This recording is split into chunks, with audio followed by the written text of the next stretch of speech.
கர்த்தருக்குள் பிரியமான சகோதர சகோதரிகளே, நாம் தொடர்ந்து வேத வசனங்களை ஆராய்ந்து வருகிறோம். அநேக பொருள் பற்றி நாம் பேசிவிட்டோம்.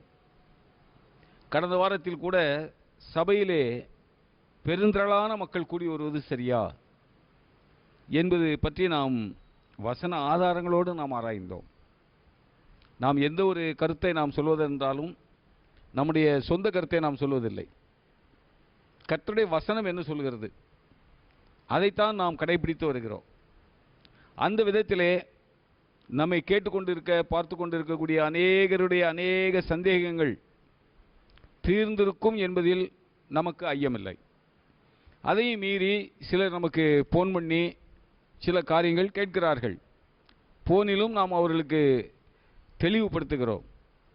எனவே அநேகருக்கு இது ஒரு பயனுள்ள நிகழ்ச்சி என்பதிலே மாற்று கருத்து கிடையாது.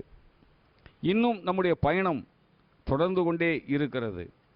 இந்த வாரத்திலும் சகோதரன் கண்ணன் பிரைஸ் தி லார்ட், ஏதாவது இருக்கிறதா? சந்தேகம் இருக்கிறது. இருக்கத்தான் செய்யும். ஏன்னா நாம் காலம் உள்ள வரைக்கும் இந்த வேத புத்தகத்தை நாம் ஆராய இது ஒரு பெரிய ஆழ்கடல்.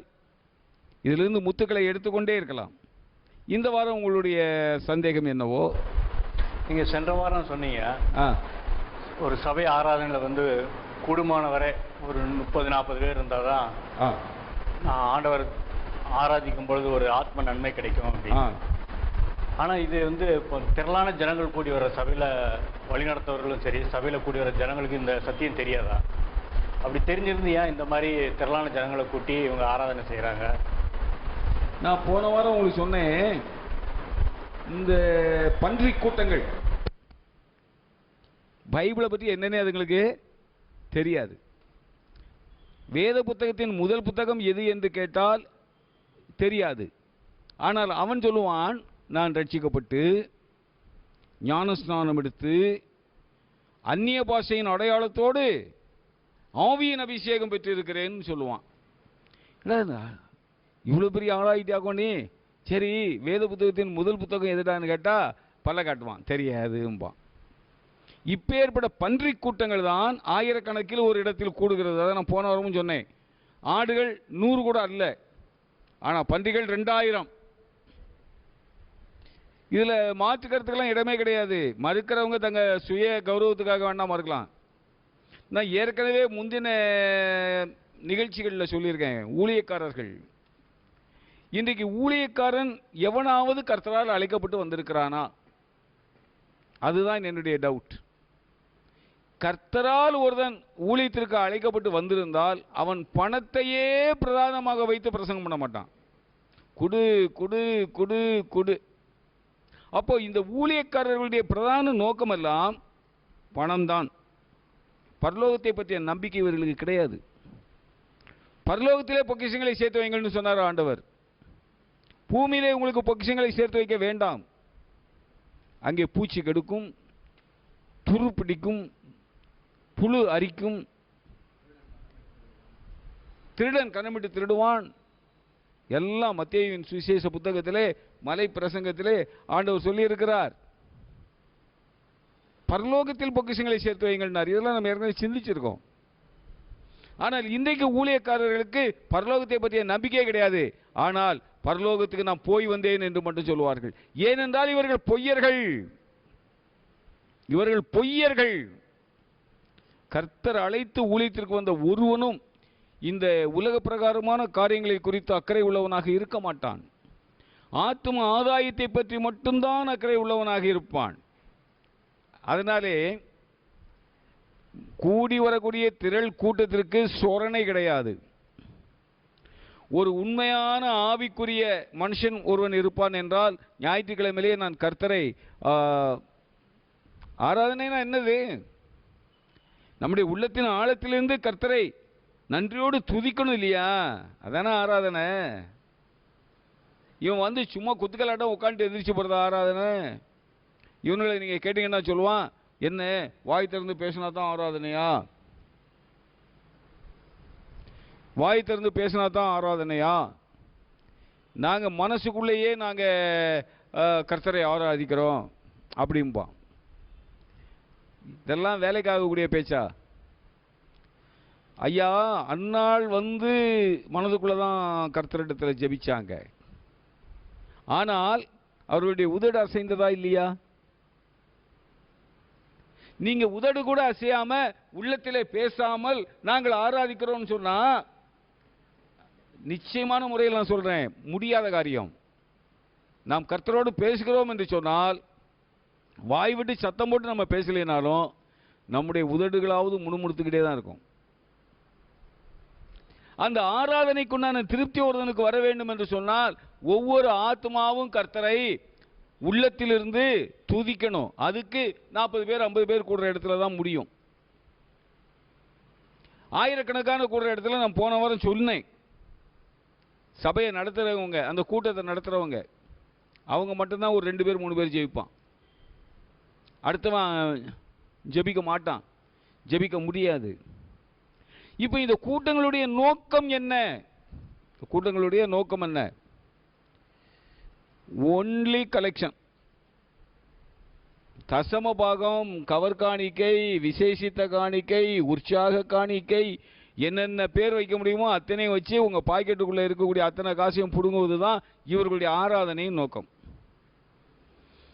ஒரே இடத்துல ஆயிரக்கணக்கான ஆட்கள் கூடி வரக்கூடியது தேவையில்லாத ஒன்று. இது ஒருவேளை ஊழியக்காரனுக்கே தெரியாது. ஊழியக்காரனுக்கு இன்றைக்கு வரக்கூடிய ஊழியக்காரர்களுடைய தகுதியை என்ன தெரியுமா? பிசாசை விட அதிகமாக பொய் பேசணும். பிசாசை விட அதிகமாக பொய் பேசணும். எக்ஸாம்பிள்லாம் சொல்லியிருக்கேன். ஆண்டவர் ஒன்று கூப்பிட்றாரு வான்னு தேவதூதன் சொல்கிறானோ, பால்கனியில் ஆண்டவர் இவனுங்களுக்காக காத்துக்கிட்டு இருக்காராம். இவன் போகிற காரில் பேனட்டில் ஆண்டவர் நின்றுக்கிட்டு இருக்காராம். சார், இந்த கற்பனை பொய்கள் எல்லாம், இந்த பொய்களை எல்லாம் பிசாசு கூட பேச துணிய மாட்டான். ஆனால் இந்த பிசாசின் மக்கள் பேசுகிறாங்க. இவர்கள் துணிகரக்காரர்கள், துணிகரமாக பொய் பேசுகிறவர்கள். இவர்களுக்கு உண்டான ஆக்கினை அயர்ந்துராது. அதனால நாம் செய்வது ஆராதனை அல்ல என்பது அவர்களுக்கு தெரிந்தும், அடுத்தாப்புல ஆராதனையா இது ஆராதனை அல்லையா என்று அவர்களுக்கு தெரிய வேண்டும் என்றால், முதலாவதாக அவர்கள் ரட்சிக்கப்பட்டிருக்கணும். இன்றைக்கு இந்த கூட்டங்களை நடத்துகிறவர்கள் எல்லாம் ரட்சிக்கப்பட்டவர்கள் நினைக்கிறீங்களா நீங்க? இந்த 5000 பேர் 10,000 பேரை ஒன்னா கூட்டி வச்சுக்கிட்டு ஆராதிக்கிறோம்னு சொல்லிட்டு கும்மாளம் ஆடிக்கிறாங்களே, கும்மாங்குத்து குத்தாட்டம் போடுறானுங்கல்ல, இவனுங்கள்லாம் ரட்சிக்கப்பட்டவன் நினைக்கிறீங்க? எனக்கு சந்தேகம். அவருடைய தேவன் வயிறு தான். பவுல் நல்லா அருமையாக எழுதினார், அவர்களுடைய தேவன் வயிறு. அதனால இந்த ஆராதனை நடத்துகிறவர்களுக்கெல்லாம் சத்தியம் தெரியாதா அப்படின்னு நீங்க கேட்டீங்கன்னா, நான் ஒரு வரியில பதில் சொல்லணும்னா, அவங்களுக்கு தெரியாது. அவங்களுக்கு தெரியாது. அப்படி தெரிந்தும் இந்த தவறை செய்தால் அவருக்கு உண்டான ஆக்கினை இறந்துராது. சரியா? இல்ல இன்னும் வேற எதனா டவுட்டா? வேற இன்னும் கேள்வி இருக்கு. இன்னும் கூட கேள்வி இருக்கா? சொல்லுங்க. ஆராதனையில் ஜெயிப்பது எப்படி? ஆராதனையில், ஏன்னா இன்னைக்கு நிறைய பேர் ஆராதனையில நம்மளோட சொந்த கஷ்டங்களையும் நண்பர்களுக்கு அவசரம் இப்படித்தான் ஜெபிக்கிறாங்க. ஆண்டவரை துதிச்சு ஒருத்தர் ஜெபிக்கிற மாதிரி தெரியல. அதான் இப்ப ஆராதனையில எப்படி நம்ம ஜெபிக்கணும்? ஆராதனையிலே அதை ஜெபிப்பது என்று சொல்லுவதா அல்லது ஆராதிப்பது என்று சொல்லுவதா? ஆராதிப்பது என்றே நாம் சொல்லலாம். ஜெபிப்பது என்று சொன்னாலும் தப்பு ஒன்றும் இல்லை. ஆராதனையில் பிதாவை நோக்கி தான் நீங்கள் ஜெபிக்கணும். நம்முடைய ஆண்டவர் பரமண்டங்களில் இருக்கிற எங்கள் பிதாவே என்று தான் சொல்லி கொடுத்தார்.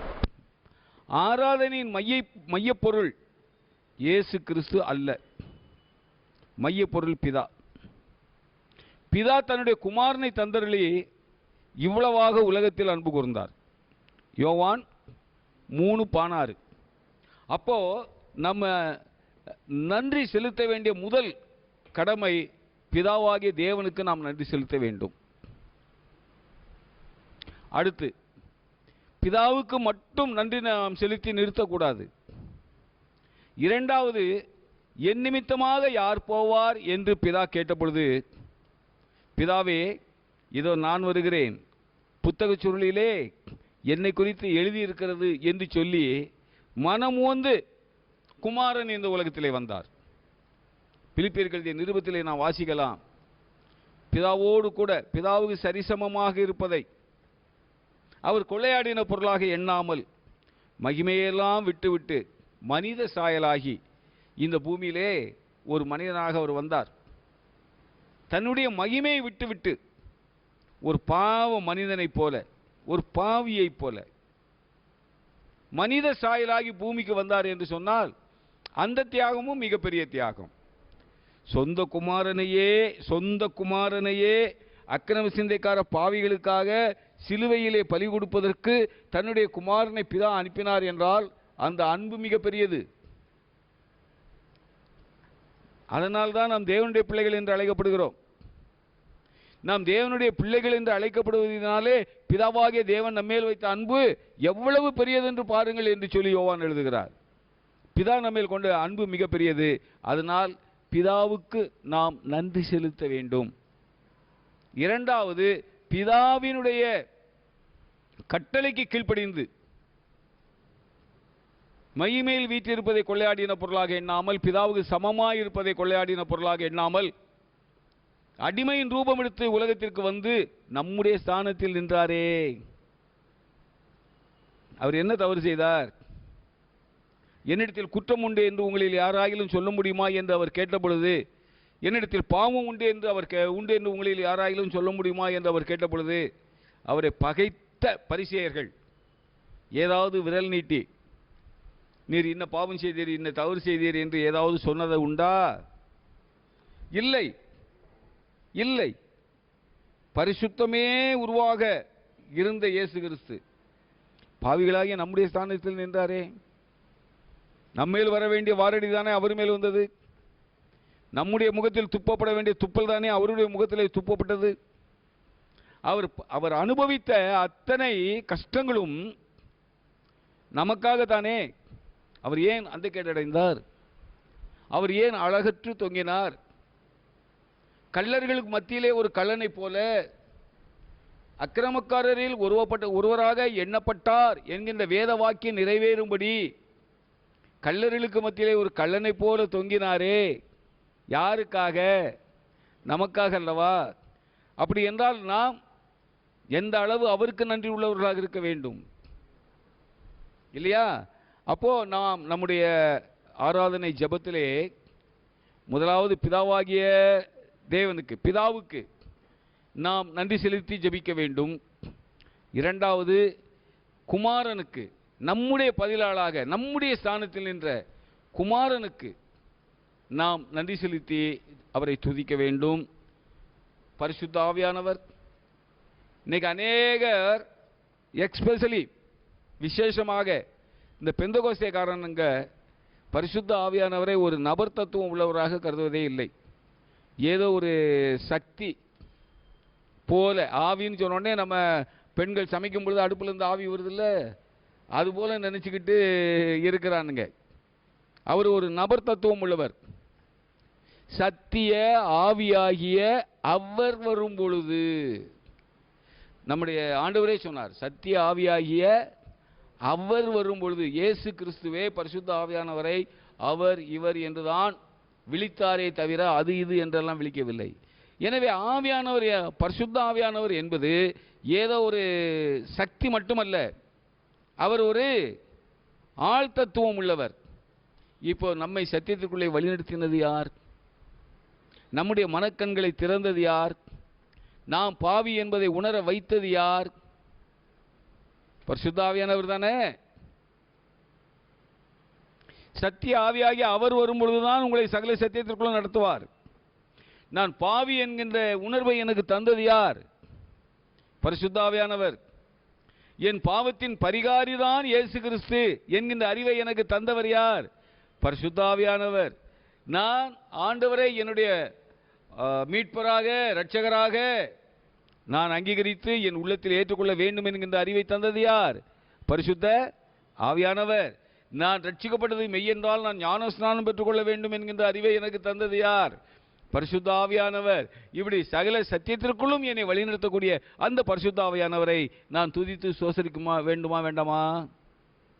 எனவே ஆராதனை கூட்டத்திலே ஒரு விசுவாசி ஆண்டவரை துதிக்கிறான், ஸ்தோத்தரிக்கிறான், ஜெபிக்கிறான் என்றால் முதலாவதாக சொந்த குமாரனையே நமக்காக சிலுவிலே ஒப்பு கொடுத்த பிதாவாகிய தெய்வத்தின் அன்பை வியந்து பாராட்டி அவரை போற்றி புகழ வேண்டும்.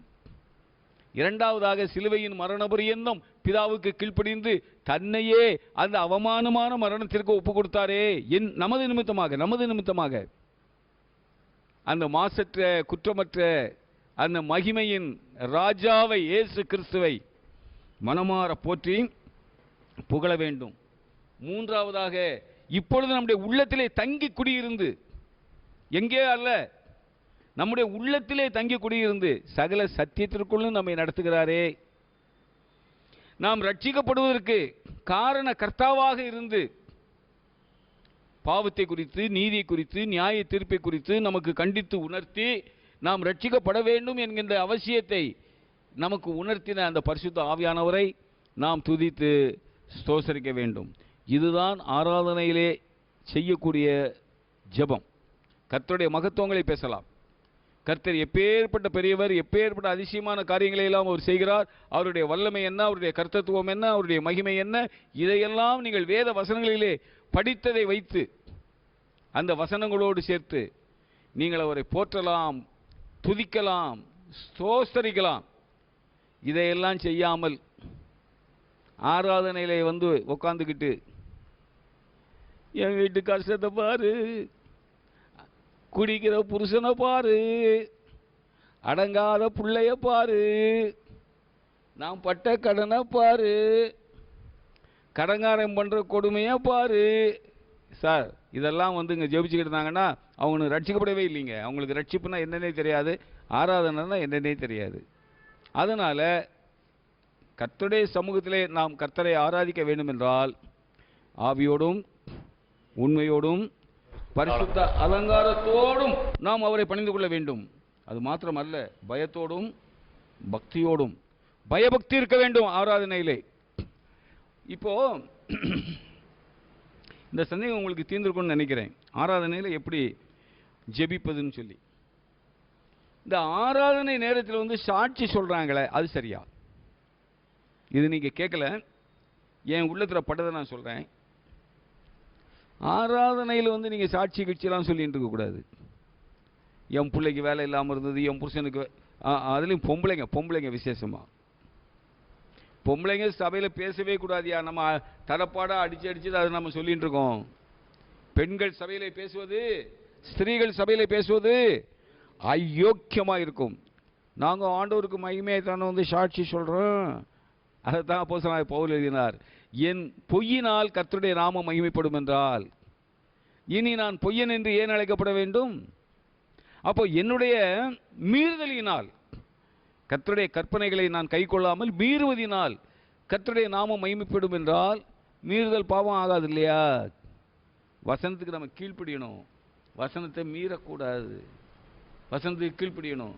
ஆனால் ஆராதனையில் வந்து ஜெபத்திலே சொல்லுவாங்க சிலர், ஜெபத்திலேயே சிலர் சொல்லுவாங்க, கர்த்தரை ஆராதிக்கிறேன்னு சொல்லிவிட்டு உடன் சகோதரனை ஜெபத்திலே திட்டுவான். அப்படி ஜெபிக்கிறவங்களாம் இருக்கான். ஆராதனையிலையும் பெண்கள்லாம் ஜெபிக்க கூடாது, அவங்க அமைதியாக தான் இருக்கணும், ஆமேன் தான் சொல்லணும், ஆண்கள் மட்டும்தான் ஜெபணும். அந்த சப்ஜெக்ட் மேட்ரு நான் முதல்ல சொன்ன பாருங்க 3 பாயிண்ட், அதை தாண்டி வெளியே போகக்கூடாது. கர்த்தருடைய மகத்துவங்களை பேசலாம், அது தப்பல்ல. நீங்கள் உங்கள் ஜெபத்திலேயே சாட்சி கட்சியெல்லாம் நீங்கள் சொல்லிட்டு இருக்கக்கூடாது. ஆராதனையாக தான் இருக்கணும். அடுத்தபடி ஒரே இடத்துல இந்த 5000 பேர் 10,000 பேர் கூட இது தவறுங்கிறதுக்கு நான் இன்னும் கூட ஒரு பாயிண்டை நான் உங்களுக்கு நான் சொல்ல விரும்புகிறேன். ஒரு குறிப்பிட்ட இடத்துல தான் கர்த்தர் இருக்கிறாரா? இப்போ பஸ் வசதி செய்யப்பட்டுள்ளது, ஆராதனை மையத்திற்கும் ரயில்வே ஸ்டேஷனுக்கும் பஸ்ஸு, அரசாங்க பஸ் ஸ்டாண்டுக்கும் ஆராதனை மையத்திற்கும் பஸ்ஸு. ஏன் இப்படியெல்லாம் நீ கூட்டிகிட்டு போயிட்டு ஒரே இடத்துல ஜெபிக்கணுமா? வசனம் அப்படி சொல்லுதா? யோவாண்டிய சுவிசேஷ புத்தகம் 4வது அதிகாரத்தில் சமாரிய ஸ்திரியோட ஆண்டவர் பேசினாரு. அப்போ ஆண்டவர் என்ன சொன்னாரு? பிதாவை எங்கும் எங்கும் தொழுது கொள்ளும் காலம் வருகிறதுனாரு. ஒரு குறிப்பிட்ட இடத்துல அல்ல. அப்போ நீங்கள் உடனே இந்த எனக்கு பிடிச்ச கேள்வி கேட்குறவங்க கேட்பானுங்க, நீங்கள் 40 பேர் 50 பேர் கூடி வருது மட்டும் ஒரு குறிப்பிட்ட இடத்துல தானே கூடி வரீங்க அப்படின்னு கேட்பாங்க. இன்றைக்கு உள்ள காலகட்டத்தில் யார் வீட்டிலையாவது 40 பேர் 50 பேர் கூடி வருவதுக்கு இடம் இருக்கா? இப்போ இன்னைக்கு இந்த வாரம் எங்கள் வீட்டில், அடுத்த வாரம் பிரதர் வீட்டில், அதுக்கு அடுத்த வாரம் அந்த பிரதர் வீட்டில் அப்படின்னு நம்ம கூடி வந்தால் தப்பு ஒன்றும் கிடையாது. ஒரு குறிப்பிட்ட கட்டிடத்துக்குள்ள கர்த்தர் அல்ல. கர்த்தர் எங்கே இருக்கிறாரு? அவருடைய நாமத்தின் பெயரால் கூடி வரக்கூடிய விசுவாசிகள் மத்தியில் கர்த்தர் இருக்கிறாரு. அதனால இடம் முக்கியமான பொருள் அல்ல. ஆனாலும் நம்ம ஒரு இடத்தை எடுத்து நம்ம அந்த இடத்துல நம்ம ஆராதிக்கிறோம்னு சொன்னால் அந்த இடத்துக்கு அங்கே முக்கியத்துவம் இல்லை. எல்லா விசுவாசிகளும் வருவதற்கு. இன்னைக்கு யார் வீட்டில் ஆராதனை வச்சுருக்காங்க அந்த சந்தேகம் வராமல் இருப்பதற்கு. அடுத்தாப்புல ஒவ்வொரு வீட்லையும் ஒரு 20 பேர் கூடுதல் கூட ஹால் இருக்குமா? சில வீட்டுகளில் எக்ஸ்ட்ரா ஒரு ஆள் உள்ளே போக முடியாது. அப்படி வீடுகள்லாம் இருக்குது, பார்த்துருக்கீங்களா? அப்படி வீடுகள்லாம் இருக்குது. அதனால தான் நம்ம ஒரு பொதுவான ஒரு ஹாலை வச்சுக்கிட்டு நம்ம அங்கே வந்து ஆராதிக்கிறோம். அதுக்காக ஓப்பன் மைதானத்தில் ஒரு 5000 பேர் வந்தாங்க, 10,000 பேர் வந்தாங்கன்னு பெருமை பாராட்டுவது ஆராதனை அல்ல. அது உனக்கு நீ பெருமை சேர்க்கிறாய். நான் கூட்டுக்கிற கூட்டத்தில் இன்னும் அது இல்லாமல் எத்தனை பேர் வந்து எங்க சபை, எங்க சபைன்னு சொன்னால் தப்பு இல்லைல்ல, என்னுடைய சபை என்னுடைய சபை அப்படின்னு சொல்றவங்க எவ்வளோ பேர் இருக்காங்க தெரியுமா? என்னுடைய சபைனா நீயா சம்பாரிச்ச? தேவன் தன்னுடைய சுய ரத்தத்தினாலே சம்பாதித்த சபை அப்படின்னு சொல்லி அப்போஸ்தலர் 20வது அதிகாரத்தில் அப்போஸ்தலனாகிய பவுல் சொல்லுகிறார். சபை கர்த்தருடையது. சபைக்கு தலை கர்த்தர். நாம் கர்த்தருடைய அவயவத்தின் உறுப்புகள். அதனால பிரதர், எவ்வளவு பேர் கூடி வரீங்க அப்படிங்கிறது ஒரு பெரிய பிரச்சனையே அல்ல. உங்களுடைய ஆராதனை எந்த அளவிற்கு ஆவியோடும் உண்மையோடும் பரிசுத்த அலங்காரத்தோடும் பயத்தோடும் பக்தியோடும் நடைபெறுகிறது. உங்கள் மத்தியிலே பரிசுத்த ஆவியானவர் அசைவாடுகிறாரா? பிதாவாகிய தேவன் உங்கள் மத்தியில் இருக்கிறார் என்கின்ற நம்பிக்கை உங்களுக்கு இருக்கிறதா? தன்னுடைய ஆத்ம வருத்தத்தின் பலனை கண்டு திருப்தியாகும்படியாக தன்னுடைய ஆத்மாவை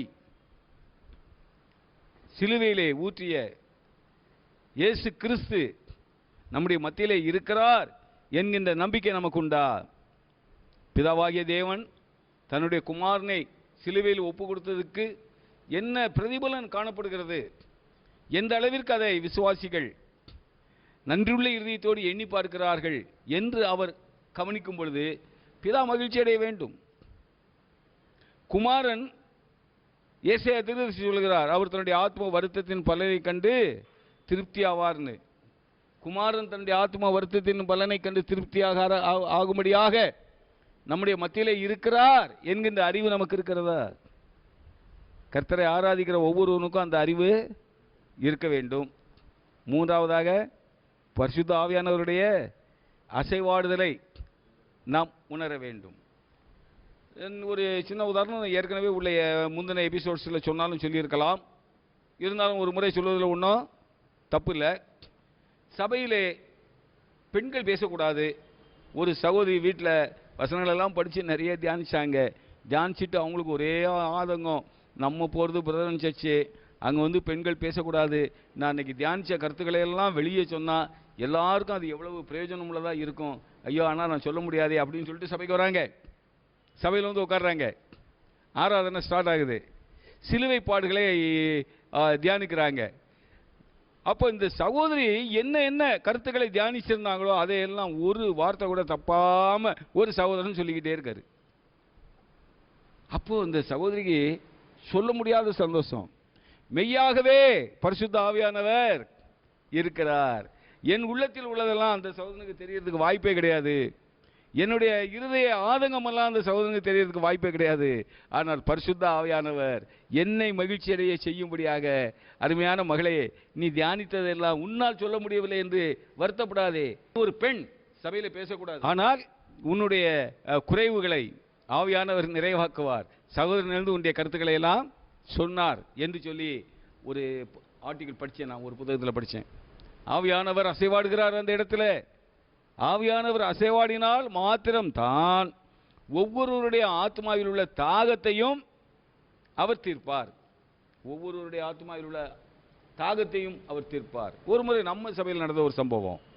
நம்முடைய அருமையான சகோதரன் தௌமணிக்கிட்ட ஒரு சகோதரன் கேட்டிருந்தார், எனக்கு தெரியாதது, கேட்டிருந்தார், பிரதர் நான் ரட்சிக்கப்படுறதுக்கு முன்னாடி பல தெய்வங்களை நாடி நாடி போயிருக்கேன், ஐயப்பனுக்கு, ஏழுமலைக்கு, ஆத்தாளுக்கு, அவளுக்கு இவளுக்குன்னு. ஆனால் எங்கேயுமே என்னுடைய ஆத்ம தாகம் தீர்க்கப்படவில்லை. இப்போ நான் இயேசு கிறிஸ்துடைய சபைக்கு நான் வந்திருக்கிறேன், இங்கேயாவது என்னுடைய ஆத்ம தாகம் தீர்க்கப்படுமா? இன்னும் மீண்டும் நான் வேற எங்கேயாவது போகாத அளவுக்கு அப்படின்னு அவர்கிட்ட கேட்டிருக்காரு. பிரதர் என்ன பதில் சொன்னாருங்கிறத சொல்லலை. ஆனால் அந்த பர்டிகுலர் வாரம் நான் எழுந்து சிலுவை பாடுகள் தியானிக்கிறேன். என்னிடத்தில் விசுவாசமாக இருக்கிறவனுடைய உள்ளத்திலிருந்து ஜீவ தண்ணீர் உள்ள நதிகள் ஓடும். தாகமாக இருக்கிறவன் என்னிடத்தில் ஜீவ தண்ணீரை பெற்றுக்கொள்ள கிடவன். இந்த வசனங்களை எல்லாம் சொல்லி சமாரிய ஸ்திரீ தண்ணி எடுக்க வந்த அந்த காரியங்களை எல்லாம் சொல்லி நான் தியானிச்சாச்சு. கூட்டமெல்லாம் முடிஞ்சுது. அந்த சகோதரன் சொன்னார், உண்மையாகவே தேவன் இங்கே இருக்கிறார். என்னுடைய உள்ளத்தில் உள்ள கேள்விகளை சகோதரன் தௌமனிட்ட கேட்டேன். அவர் சொன்ன பதில்களை விட இப்போ இங்கே பரிசுத்த ஆவியானவர் மூலமாக பிரதர் சுப்பிரமணியன் சொன்ன காரியங்கள் எனக்கு சமாதானமாக இருக்கிறது. அவர் என்ன கேட்டார், தௌமணி என்ன பதில் சொன்னார், எதுவுமே எனக்கு தெரியாது. தௌமணிகிட்ட அவர் கேட்டாருங்கிறது தௌமணி அதுக்கு முன்னாலெலாம் என்கிட்ட சொல்லலை, மீட்டிங் முடிஞ்ச பிறகு தான் சொன்னார், ஆமாம் அவர் என்கிட்ட கேட்டாருன்னு. எதுக்கு நான் சொல்கிறோம்னா, எங்கே நீங்கள் எவ்வளோ பேர் கூடியிருக்கீங்கிறது முக்கியம் அல்ல, எத்தனை பேர் என்பது முக்கியம் அல்ல, என்ன இருதயத்தோடு கூடி கர்த்தரை நீங்கள் ஆராதிக்கிறீர்கள், அதுதான் முக்கியம். அப்போ பரிசுத்த ஆவியானவர் அந்த இடத்துல மெய்யாகவே இருந்து அந்த ஆராதிக்கின்ற ஜனங்களை என்ன பண்ணுகிறார், வழி நடத்துகிறார். அப்போ ஆராதனை நேரத்திலே ஜெபிப்பது என்பது ஆண்கள் மட்டும்தான் ஜெபிக்க வேண்டும், சாட்சியெல்லாம் சொல்லக்கூடாது. ஜெபத்தில் தங்க கடந்த வாரத்தில் தங்களை எப்படி எப்படி ஆண்டவர் வழி நடத்தினாருங்கிறதெல்லாம் ஜெபத்தில் சொல்லிக்கிட்டு இருக்கக்கூடாது. பிதாவாகிய தேவனுக்கு நன்றி செலுத்த வேண்டும், நமக்காக சிலுவையிலே பாடுபட்ட கிறிஸ்து இயேசுவுக்கு நன்றி செலுத்த வேண்டும், நம்மளை சகல சத்தியத்திற்குள்ள நடத்தக்கூடிய பரிசுத்த ஆவியானவருக்கு நன்றி செலுத்த வேண்டும். தேவனுடைய வல்லமையை மகிமையை நாம் வாயார போற்றி புகழ வேண்டும். இதுதான் ஆராதனையிலே ஜெபிக்க வேண்டிய முறை. சகோதரனே புரிஞ்சுதா? இன்னும் வேற எதுனா டவுட் இருந்தா தியானிச்சு வைங்க, அடுத்த வாரம் பார்ப்போம். என்ன சரியா? என்ன உங்களுக்கெல்லாம் புரிஞ்சுதா ஐயா? புரிஞ்சுதா? புரிஞ்சுது என்ன? சரி, கர்த்தருக்கு ஸ்தோத்திரம். கர்த்தருக்கு சித்தமானால் நாம் உயிரோடு இருந்தால் மீண்டும் அடுத்த வாரம் நாம் சந்தித்து அடுத்த வாரத்திலே சகோதரர்களுக்கு வரக்கூடிய சந்தேகங்களை நாம் தீர்த்து வைக்கலாம். கர்த்தருடைய பரிசுத்த நாமம் மகிமைப்படுவதாக. ஆமென்.